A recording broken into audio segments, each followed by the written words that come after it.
तळेरे कोल्हापूर राष्ट्रीय महामार्गावरून प्रवास करणं सध्या जीवघेणं ठरत आहे. कारण ठरलंय कोकिसरे रेल्वे फाटक परिसरातील भुयारी मार्गाचा जोड रस्ता. इथे खोदून ठेवलेला हा रस्ता अवकाळी पावसानंतर संपूर्ण चिखलमय झाल्यानं अपघातास आमंत्रण देत आहे.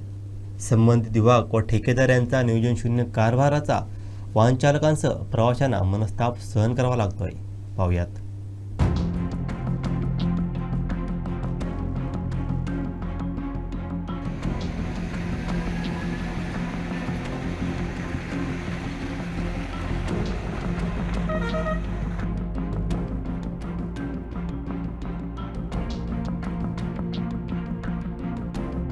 कोकण रेल्वे मार्गावर कोकिसरे येथे रेल्वे फाटक आहे. या फाटकाची कटकट मिटवण्यासाठी राज्य व केंद्र शासनाकडून भुयारी मार्ग मंजूर झाला.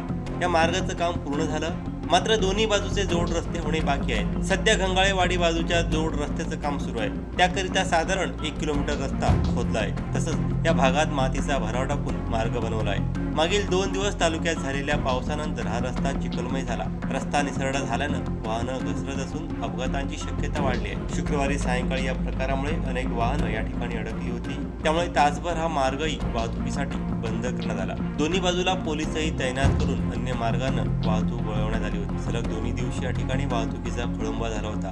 ऐन पावसाळ्यात तोंडावरती सुरू केलेलं जोड रस्त्याचं काम सध्या वाहन चालकांसाठी डोकेदुखी बनलं आहे. या कामाची गती अशीच राहिल्यास यंदा या मार्गावरील पावसाळी प्रवास वाहन चालकांना चिखलातूनच करावा लागण्याची शक्यता आहे. कोणसाद लाईव्हसाठी श्रीधर साळुंखे, वैभववाडी.